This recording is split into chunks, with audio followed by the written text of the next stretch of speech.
Welcome to மயா பஜார். இன்றைக்கு நாம் பார்ப்பது சுரைக்காய் தயிர் பச்சடி செய்முறை. கடாயில் 1.5 கப்பு தண்ணி ஊற்றிருக்கேன். காய்க்கு மட்டும் அரை உப்பு போட்டுக்குவோம். சுரைக்காய் நல்லா பிஞ்சாக எடுத்து இப்படி சின்ன சின்னதாக நறுக்கிக்கணும். ரொம்பவும் பெருசாக போடக்கூடாது. தயிரோடு சேர்ந்து சாப்பிட்றப்ப நமக்கு சாஃப்டாக இருக்கணும். மூடி போட்டு மீடியம் ஃப்ளேமில் 10 நிமிஷம் வேக வைப்போம். 2 தடவை கிளறி விட்டேன்.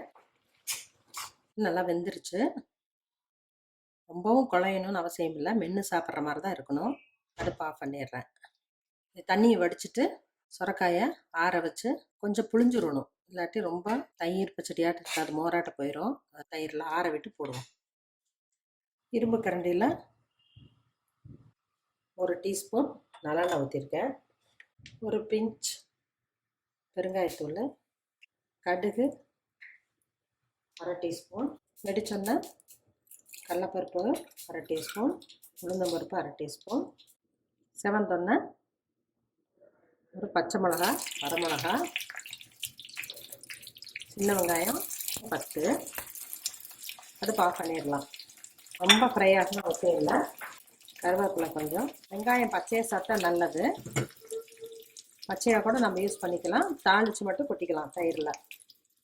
தயிர் ஒரு பவுலில் வச்சுருக்கேன், இதில் கொட்டிடுறேன். மீதி உப்பை இதில் போட்டுடலாம் தயிரில். கொத்தமல்லி இலை கலக்கி விட்டுருவோம். சுரைக்காய் அரிச்சு இதை தயிரில் போட்டுடலாம்.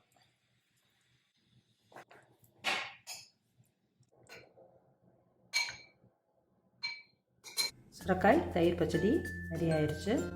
Fried rice, biryani, ghee rice, chapati எல்லாத்துக்குமே ஒரு காம்பினேஷன் நல்லாயிருக்கும்.